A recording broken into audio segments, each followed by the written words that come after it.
Afternoon Theatre presents Turn, Turn, Turn by Sheila Hodgson, based on an idea by M.R. James. Turn, turn, turn.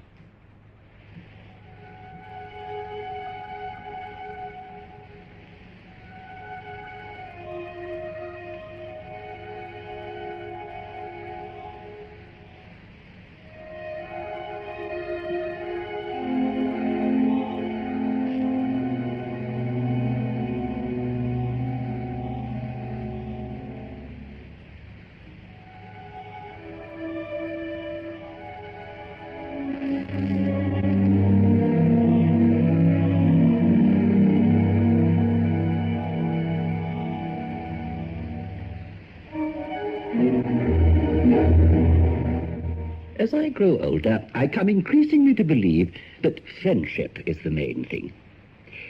It gave me great pleasure to receive, early in 1898, a letter from a very old friend of mine, the Reverend Nicholas Fenton, whom I'd not seen for years. Unfortunately, all was not well with him. For some reason which I couldn't fathom, he appeared to think that his son was going to the devil. He wrote in terms of considerable urgency, begging me to spend a weekend at the vicarage and give the young man the dubious benefit of my advice. I'm not fond of Norfolk. I had a horrid conviction that it would rain, and it did. Still, one does what one can. Charles Fenton had been up at King's for quite a while. I felt a certain responsibility. Saturday night found me sitting in front of the vicarage fire, drinking sherry and attempting to find out what in the name of wonder ailed my old friend. That it should come to this. I beg your pardon? Come to what, I'm no great scholar, Dr. James. In my innocence, I have admired, God forgive me, I've even boasted of his talent. Oh, yes, indeed. Charles has done extremely well. He has done nothing of the sort, sir. My dear Fenton, since I received your letter, I have made certain inquiries. I spoke to Charles's tutor. They seemed very content with his progress at college. I blame myself. I should never have consented. How steep is the path that leads to damnation. Oh, bless my soul. If your son has got a little drunk or spent rather too much money... You've heard no rumours, no scandalous tales? Certainly not. And I do wish you'd speak plainly. I will have no secrets from you. In brief, then, it is my intention to remove Charles from Cambridge. Oh, dear, dear, dear. You, of course, do not approve. It would possibly be unfair, definitely unwise, to remove him in the middle of his studies. But I have no choice. Oh, don't, I pray you, consider my feelings in this matter. You must know why I have to act. Upon my word, I don't. It is no kindness to conceal the truth from me, and there is no point. I am in possession of all the squalid facts. Then you have the advantage of me. I appeal to you, sir. My dear fellow, if there's something you are trying to tell me, you really must come straight out and say it. I can't think of any other convenient method. Good heavens! Can you be in genuine ignorance? Yes. This is most distressing and embarrassing. Well, very well, then. I speak of my son's faith, or rather lack of it. Ah, there is a religious problem? For some time I've been concerned, indeed alarmed by his opinions, his blasphemous remarks. I have discovered the most pernicious books in his room, and quite by accident I heard that he has been going to Theosophist meetings. He has even written to Madame Blavatsky. Has he indeed? How very interesting. Well, I faced him with it. He brazenly maintains his right to come and go as he pleases and think whatever he likes. Youth is a time of experiment, you know. As a Christian, I have tried to understand, to lead him back. But how can I fight the subtle temptations of Cambridge? Temptation is everywhere, Fenton. I do assure you we have no monopoly of it at King's. I am a plain man. To my mind, you cannot touch pitch without being defiled. And these abominable freethinkers... I will not stand by and see my son dragged slowly into the bottomless pit. And so he talked, and the rain spat against the windows, and I sat on, becoming steadily more worried by the whole situation. Clearly, the Reverend Mr. Fenton had been listening to some lurid gossip. He had formed a grossly inaccurate picture of poor Charles, and genuinely believed he had a moral duty to rescue that young man from Cambridge. It did occur to me to point out that his son could meet free thinkers in any part of the country and write to Madame Blavatsky from his home address, but I desisted. He was a good, simple man. I retreated to my bedroom, where I was instantly ambushed by Charles. Come in. Good evening, Dr. James. Ah, Charles, how very pleasant to see you. Well, I heard you arrive. Look, have you been talking to my father? My dear boy, you wouldn't expect us to sit in total silence, I hope. Oh, you know what I mean, sir. I mean about me. You may have been mentioned from time to time, yes. Well, he's trying to take me away from Cambridge. So I believe. Well, he can't do it. I mean, you've got to help or he'll ruin my entire life. Oh, dear, dear, dear. I must say, your family have a most unfortunate talent for melodrama. Well, he thinks I'm going to hell. I think he's a dim-witted old goat. Conceive it possible that you are both mistaken. The gong rescued me from any further entanglement, and presently we all went into dinner. Here, the Reverend Mr. Fenton stared gloomily at the saddle of lamb, as if foreseeing a bad end for that too, while Charles kept winking at me, rolling his eyes and muttering under his breath. It was all exceedingly hard on the digestion. Only the mention of my ghost stories brought father and son into some kind of agreement. And as I sat listening to their most pleasant compliments, I had an idea, a sudden notion. All at once, I saw a way to make my point, in the guise of light entertainment. Would you circulate the port, Dr. James? Yes, indeed. You enjoy fiction, then? Well, yes. The better sort of fiction, most certainly. And yet, you know, fact can be every bit as fascinating. Only the other day, I came across a very curious story, an incident which occurred at King's College in 1539. The students were a different kind in those days, I imagine. Oh, do you? Oh, I don't. Dear me, I think I should have been entirely comfortable in one of the Renaissance universities. Manners change, I fancy, but not the basic human animal. Can we have the story, sir? Oh, I shall become wearisome, I fear. No. Please. Oh, it gives us great pleasure to hear your tale, Dr. James. Oh, well then, since you press me. It concerns two young men, rather younger than yourself, Charles. In those days, student life began a great deal earlier. May I hand you the port? Thank you. These two, whose names were Mark Palgrave and Chauncey Adam, received one day a really rather alarming summons. It came in the form of a note, a curt message in the handwriting of Sir John Cheek, Provost of King's. And as they sat in their lodging... Have you seen this? What in the name of God does he want? Our company, it seems. Oh, think, Chauncey, what have you done, man? I? Nothing, upon my word. And you have an identical note, friend. So what have you done? Oh, I knew a girl last summer. Oh, but this is commonplace. Oh, let me consider. I have been drunk in Master Julian's chambers. I have also slept through his more tedious lectures. And so have I. And so has half the world. If he has lodged a complaint against me... Oh, there's a pontificating ass. I entirely destroyed one of his classes last month by arriving somewhat late. Sir, says I, your pardon. I struck a stranger's hat off, and it fell into the river. No matter, says he, testily. Be seated. Would you delay us for a hat? Oh, no, says I. And I rejoiced to hear it's no matter, because his head was in it. Did he believe you? Above the laughter? No.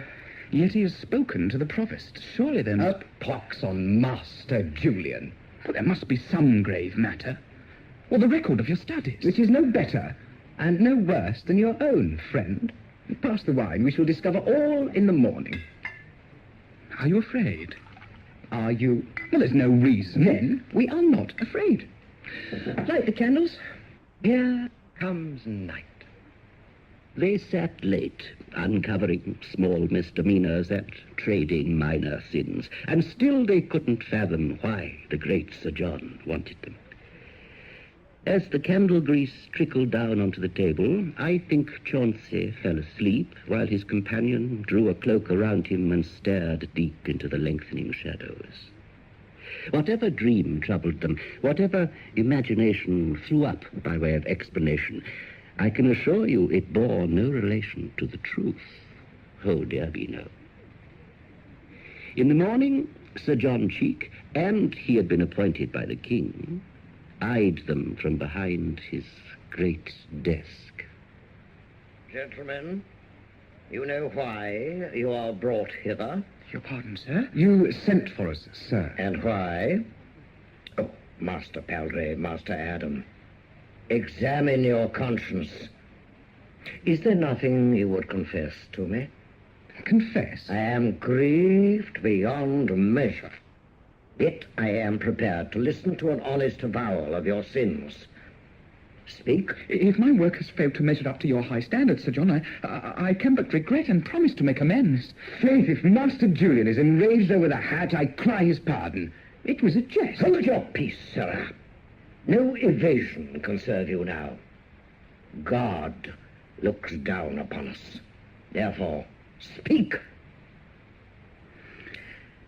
Master Adam, Master Palgrave, you stand before me in mortal peril. Are you not conscious of the power of the Almighty? Speak, and I shall endeavor to be merciful. What? Are you silent? Sir John, we are uncertain of what offence... Blasphemer. Your pardon. I fail to comprehend your meaning. So. You shall be enlightened, Master Adam. You shall be made acquaint of your position. To put it plainly, sir, you are both detected in your sin. Sir? You have been seen trafficking with the Witch of Lulworth. How say you? The Witch of Lulworth, Mistress Norris. Now, are you not afraid? The charge is not true. I deny it absolutely. Yet you change colour, sir. And your companion names the woman. Jesus in heaven, we are not guilty of witchcraft, Sir John. I beg you to believe us. We have done no such abomination. On my oath. You waste time and breath. You have been named. By whom? The woman herself. Impossible. I have never cut eyes on the Witch of Lulworth. Nor I, sir. You've made some hideous mistake. I would guard your tongue, sir. I should warn you, I have another witness. Master Julian testifies to passing you both on the road to Lulworth at cockcrow with blood daubed on your face. What day? At what time? What time did you say? Cockcrow? And what brought Master Julian abroad at cockcrow? We can prove these accusations false. Do you call the Vice-Provost a liar? He is mistaken in his opinion. Then you can produce evidence to the contrary.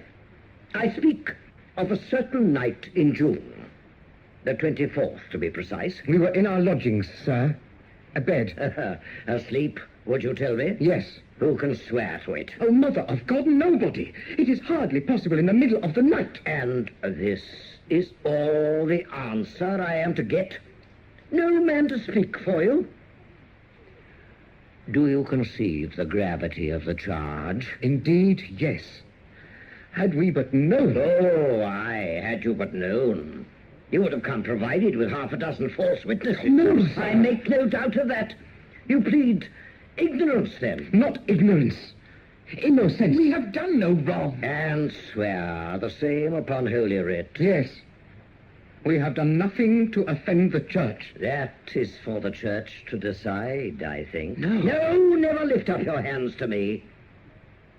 In spite of the repugnance, the loathing I feel for your abominable sorceries, I am determined to act fairly. I have had the deposition from Master Julian, the sworn statement of the witch herself, and I have listened to you, mark me now, with patience. Sir John, you cannot believe such a farrago of lies. You be silent. There is no direct proof of your guilt, only a most strong presumption. Therefore, you escape the just penalty for your sins. But there is no doubt in my mind that you are both an evil and a pernicious influence on this college a danger which I intend to root out. You will leave Cambridge directly. At least give us time. Am I to risk the moral health of students in my care? You are an infection, a plague. I must and will be rid of you at once. This is a mockery of justice. Are we not to be heard? You will leave by the end of the week. I can only beg you to repent of your sins. And I assure you, I shall pray for your immortal souls. You may consider yourselves exceeding fortunate. Men have been burnt at the stake for less. In the name of God, get you gone, sirs. But they didn't consider themselves fortunate. Oh, dear me, no. The more they debated, the worse it looked. To be accused of witchcraft was unlucky enough. But at a time when the church was in a state of upheaval, and far too many people informing against their neighbor, not good, not good. After the interview with him, our two heroes were under no illusion. They had escaped for the moment only. Anything might happen between Cambridge and London. So they sat on the backs at King's and threw pebbles into the water and tired the sun with talking. What is to be done? A written statement swearing allegiance to the true church and King Edward. That's a vain hope. A direct appeal to the king. To what end? Edward's a sickly child. Put not your faith in princes, friend. And Master Buchanan says King Henry would burn men of different religions in the same bonfire if it suited his purpose. Oh, God help us, oh blessed Virgin, oh St. Nicholas, our patron saint. Peace. But we are fathoms deep in danger, certainly. Oh, doing nothing. This is so monstrous unjust. Do you know, I fancy it's harder to defend yourself against a totally groundless charge. Had there been truth in the accusation, one would have been better prepared. Shall we go, then? To London? Where else? I have another thought. To Lulworth. Yes, there lies the best hope. To Lulworth, and at once. I mean to confront Mistress Norris. The witch herself? She must recant. She must clear both of us. She must and shall bear witness. And so they set out along the road to Endor, or rather, along the winding lanes which led to Huntingdon and the village of the witch. Long before they arrived at the turning for Lulworth, night caught them, trudging beside the hedgerows. Oh, not get there before dawn.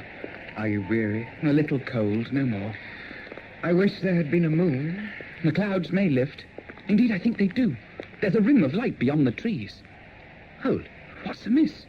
Can you smell burning? No. I can. A faint scorching odour on the wind. And listen. Oh, you hurt my arm. Jesus, my God, back! Back! Oh, would you have me in the ditch? I've caught my cloak on the briars. Have a care or we'll both fall. There's something coming. How so? Listen, man. Lord Almighty, can you not hear? Voices. At this hour of the night? Be still. Look, a sudden jet of flame, flickering against the sky. Get behind the hedge. Fast. Whatever thing approaches, I have no mind to meet with it. Praise, praise, praise to the Lord! We are delivered from evil! Praise, praise, praise to the Lord! Rejoice, rejoice! Into hellfire! Keep down. Light, and more light. A great mob with torches. Like that.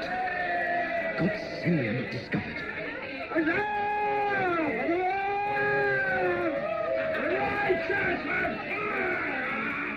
The wicked are dead! What a pity. Who are they? God knows.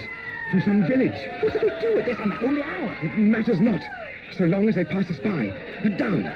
Throw your cloak over your head. Peanuts to the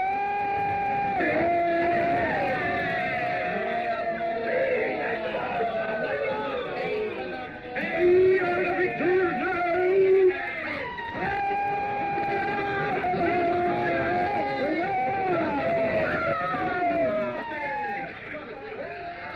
people mad? Mad or sane, they've gone. Oh, wait. Stay down. I can still see the flicker of their torches. Chauncey. Oh, peace. What witless revelry they keep, I know not, neither do I care. Can you rise? I saw them plain as they passed along the road. Give me your hand, and be mindful of the ditch. I saw the leader dancing like a goat in the torchlight. Be advised. We have heard nothing. We have seen nothing. And we must be gone. The shadow swooped and blackened the hedgerow, yet I saw his face for one instant in the flame. Make haste. Chauncey, I know the man. In truth? And so do you. Speak, then. It was Master Julian. Julian? Possible. Yes. Yes, why not? Chauncey, have you understood me? Very completely, friend. You believe you have seen our learned master. It follows, therefore, that he was attacking us to shield himself. A common practice. Hold. No, that will not do. They were not practicing witchcraft. They chanted holy songs and called upon the Lord. God knows what they were doing. Come, we must find Lulworth before dawn. I have no fancy to be caught entering the village. And so they walked on, rather quickly now, and didn't look behind them anymore. They reached Lulworth around 2 in the morning and slept for several hours under a haystack. On rising, they approached the farmhouse cautiously and spoke to a farm labourer. What's that? What's that? For your private ear, fellow. We have business with Mistress Beth Norris. Have you now? Can you tell us where she may be found? The information is worth money. Well, I can tell you where to find her. Holy saints, you can find her without difficulty. But as to business, why, you've wasted your journey. Why? Will she not deal with strangers? She has no choice, I'm thinking. Then of your charity, where is she? You don't know, master. If I knew, should I be asking you? Oh, you're too late, good sir. She's gone, then? No. No. She's right here. And likely to stay here for all eternity. She's 6 feet underground. Which was, as you can imagine, a considerable shock. Oh dear, yes. They felt the ground collapse beneath them. But this was a desperately unlucky chance. Mistress Beth Norris, the witch of Lulworth, lay dead, and could give no evidence, either for or against them. Questioning revealed that the witch had been stoned to death the day before, and her body thrown into an old gravel pit beyond the village. Need I tell you that the yelling, capering mob encountered by the boys had just come from this gruesome ceremony? They stood bemused in the middle of the farmyard. They really had no idea what to do. I think it was Chauncey who declared his intention of visiting the woman's cottage, a suggestion which considerably alarmed Mark. Yet he followed, as he generally did. To what end? There may be writings, a document, something that might clear us. I have no such rocketing hope. And if we are seen... It's daylight. Half the village will be out in the fields, depend on it. And the other half sleeping off the effects of yesterday's debauch. I would rather we wait till dark. I would not. Time is the enemy. With every second, danger ticks a pace nearer to us. I would not linger in this accursed village. Come, let us see such evidence as we can find and be gone. So, most horribly self-conscious, dreadfully aware of their alien look in that rustic landscape, they approached the witch's house. It had been fairly thoroughly looted.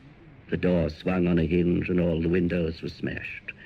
Some attempt had been made to burn the place. Stone walls had prevented that, though the curtains lay in ashes and an acrid reek of smoke still lingered near the ceiling.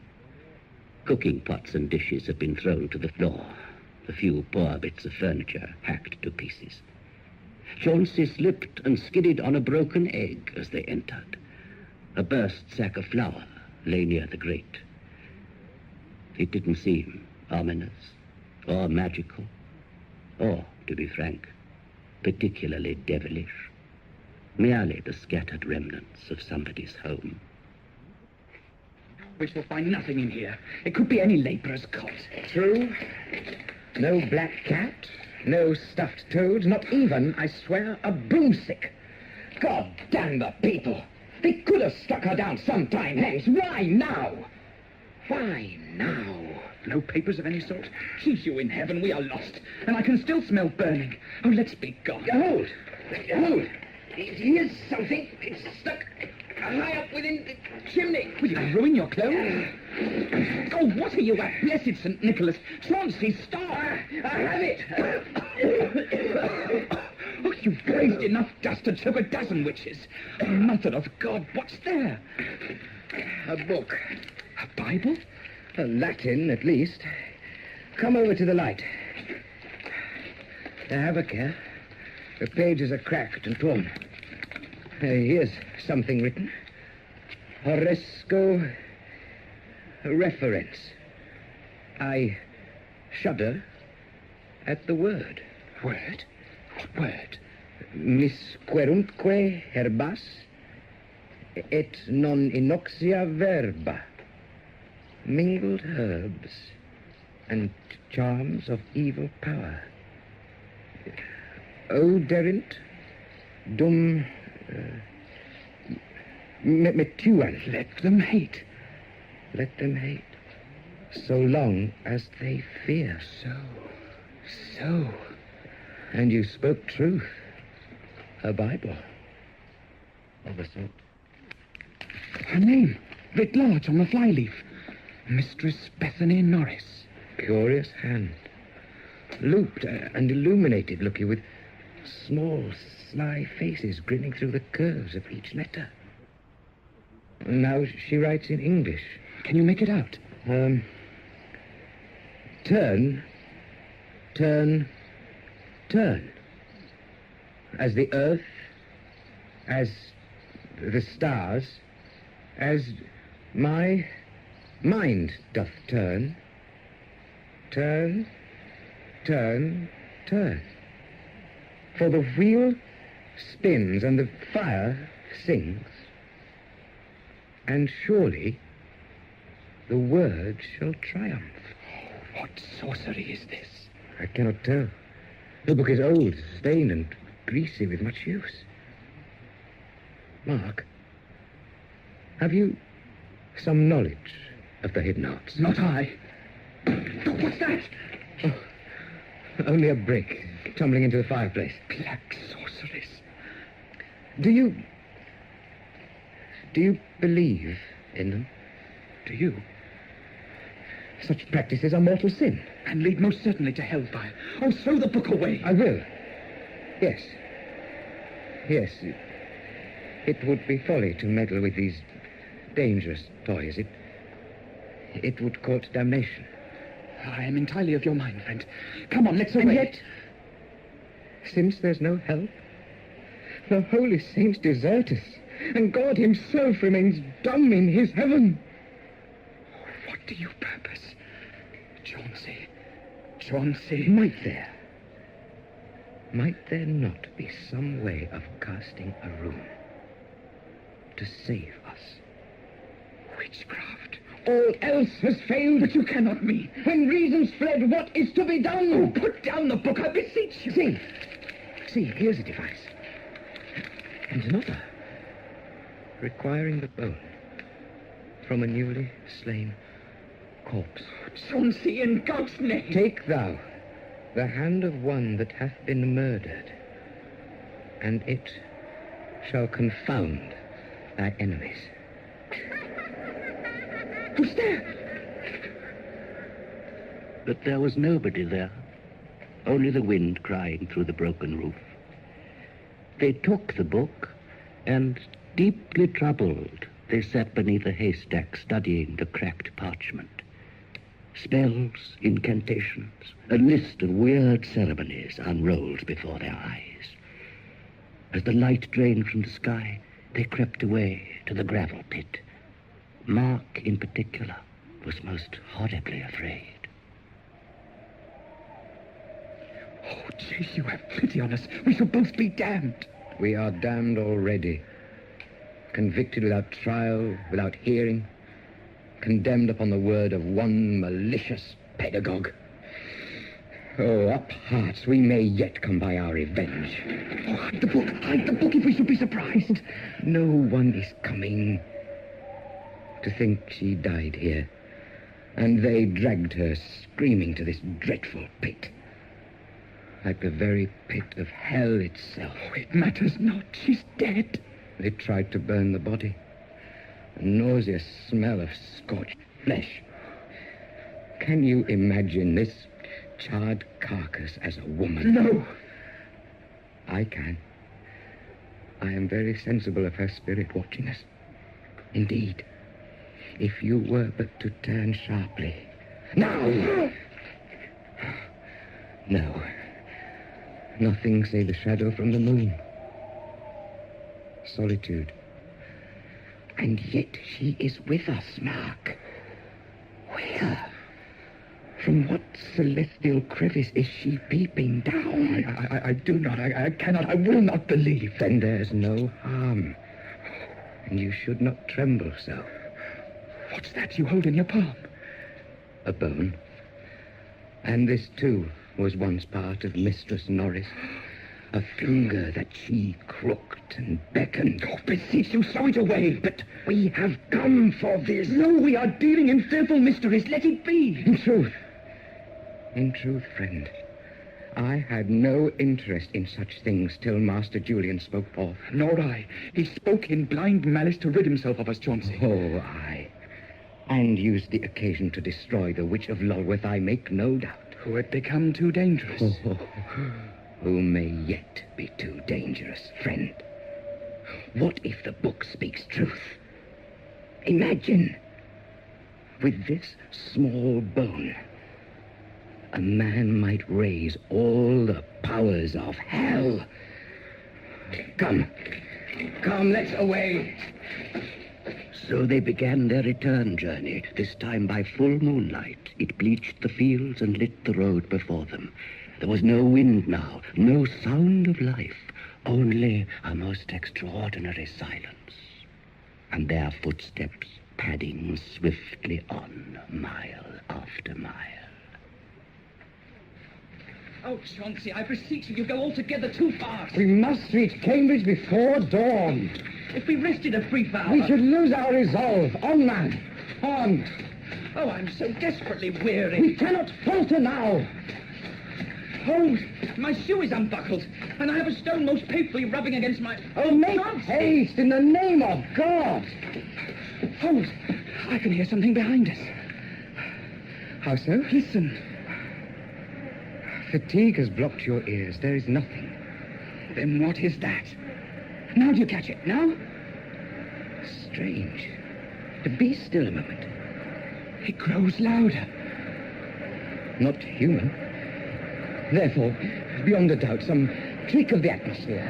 There is a pressure on my ears. There's a storm brewing. Hell and damnation. Look! Mother of God, what is it? Flies.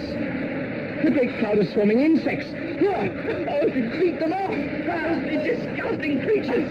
Break a switch on the head. Oh, it's useless. There are too many. Run, Chauncey, run! And run they did, while a million black dots danced and circled above them, forming a kaleidoscope pattern against the sky. The flies actually seemed to multiply as they came, adding to their numbers with every yard. Mercifully unrounding a corner of the road, Chauncey and Mark saw the river bank ahead and hurled themselves into the water. So getting rid of the pursuing hordes.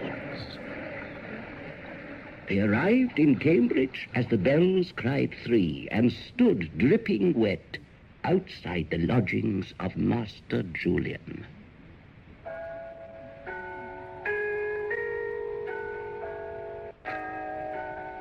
But is he there? I would hazard a guess. Oh, if he should look up from his window. He will not. Chauncey, this is a most desperate remedy. The times are evil. We have no choice. Give me the book. Oh, there's someone coming. Stand back against the wall. It's the watch. 3 o'clock and all's well. 3 o'clock and all's well. 3 o'clock can all well. Well, would he say.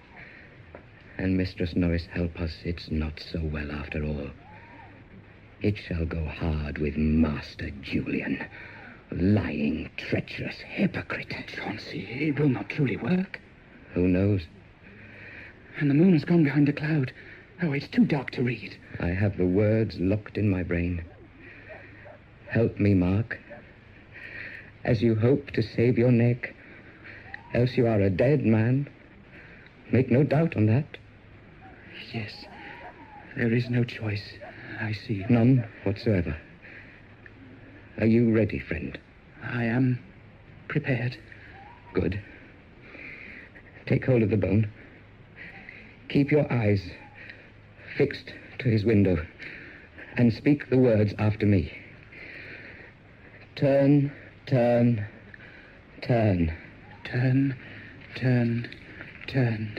As the earth, as the stars, as my mind doth turn. As the earth, as the stars, as my mind doth turn. For the wheel spins, Spins, spins, and the fire sings, sings, sings. and together, Mark, we name the name.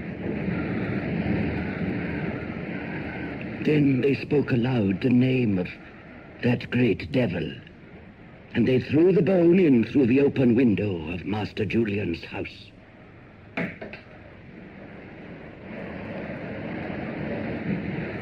Now, you must realize that Mark and Chauncey really didn't know anything about witchcraft. They were normal, healthy young men, and none the worse for their ducking.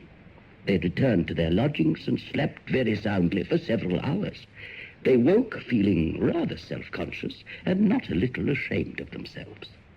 In the clear sunlight, it did seem faintly absurd, and the clamour of the bells called them to altogether more sensible pursuits. I think Mark was up first and came hurrying to wake his friend. Chauncey! Chauncey! Chauncey, are you still abed? Who's that? Faith, are you expecting Sir John to come visiting? Or the Witch of Lulworth herself? What's the time? Past 10 o'clock. Chauncey, it was a dream last night, beyond question. Last night, I dreamt the most preposterous matters. a dream, friend. Yes.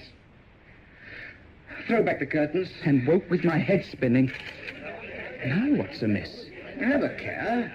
You fall headlong from the window. Mark, what are you gazing at? There's a great crowd below. Hey, you fellow! Is there some commotion?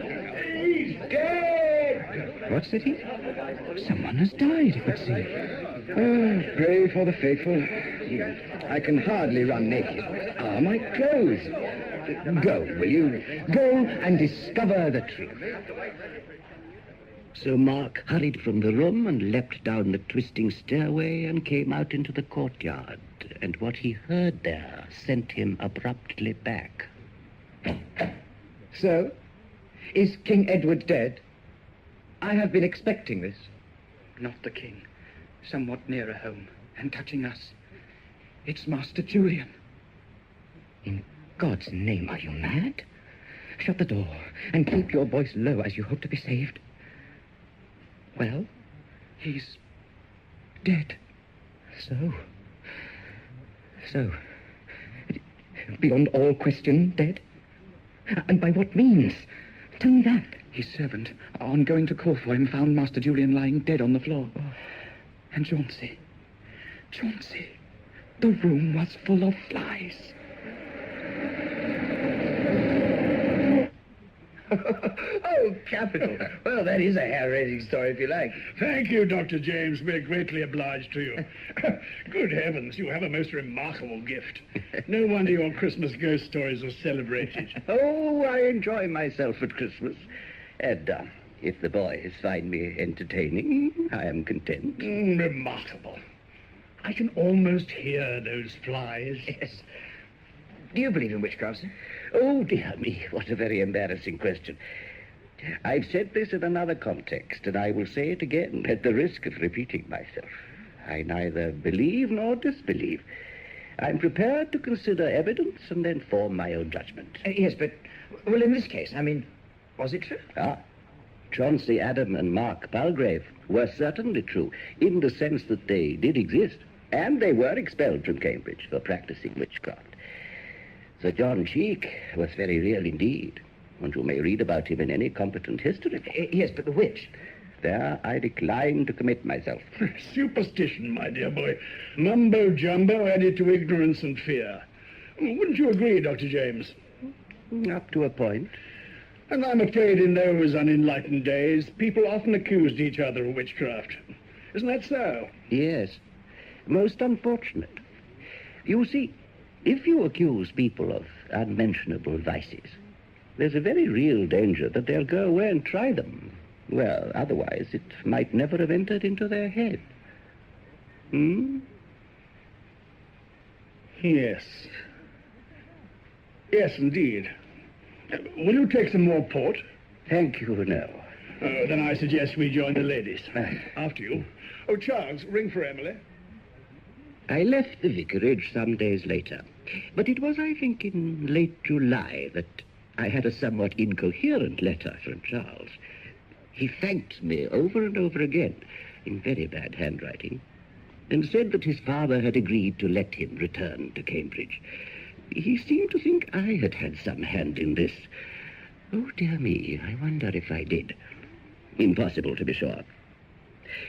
I was guilty of one small omission. I confess I suppressed the ending to my tale. Chauncey and Mark were arrested for witchcraft and instantly hanged. A fact which I considered had little direct bearing on the plot and did absolutely nothing to help the moral of the story. The Reverend Mr. Fenton died last Christmas. I haven't seen Charles for many years. I believe he went into the diplomatic service and did rather well in India. I do hope so.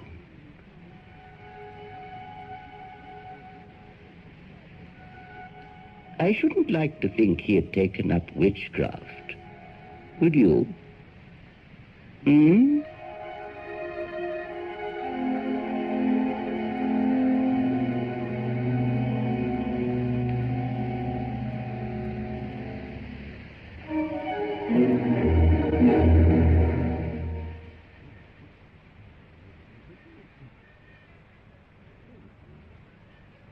That was Turn, Turn, Turn by Sheila Hodgson, based on an idea by M.R. James, with David March as James, Steve Hodson as Chauncey Adam, Colin Etherington as Mark Palgrave, and Gerald Cross as Sir John Cheek.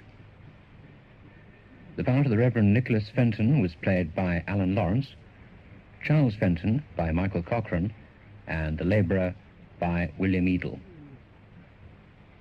The play was produced and directed by David Johnston.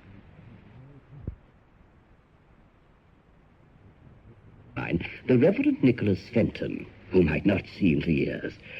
Unfortunately, all was not well with him. For some reason which I couldn't fathom, he appeared to think that his son was going to the devil. He wrote in terms of considerable urgency, begging me to spend a weekend at the vicarage and give the young man the dubious benefit of my advice.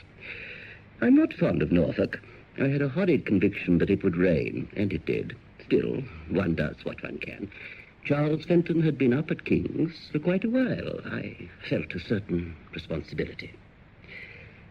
Saturday night found me sitting in front of the vicarage fire, drinking sherry and attempting to find out what in the name of wonder ailed my old friend. That it should come to this. I beg your pardon? Come to what, I'm no great scholar, Dr. James. In my innocence, I have admired, God forgive me, I've even boasted of his talent. Oh, yes, indeed. Charles has done extremely well. He has done nothing of the sort, sir. My dear Fenton, since I received your letter, I have made certain inquiries. I spoke to Charles's tutor. They seemed very content with his progress at college. I blame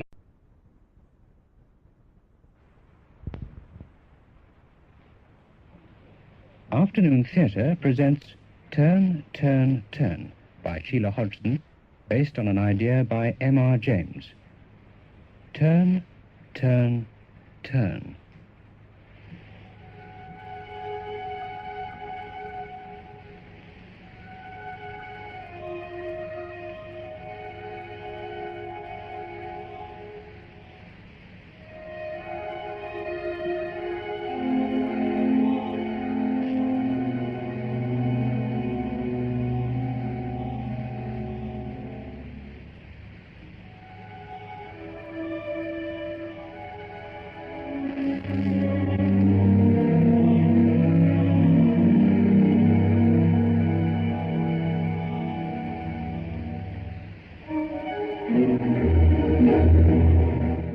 As I grow older, I come increasingly to believe that friendship is the main thing.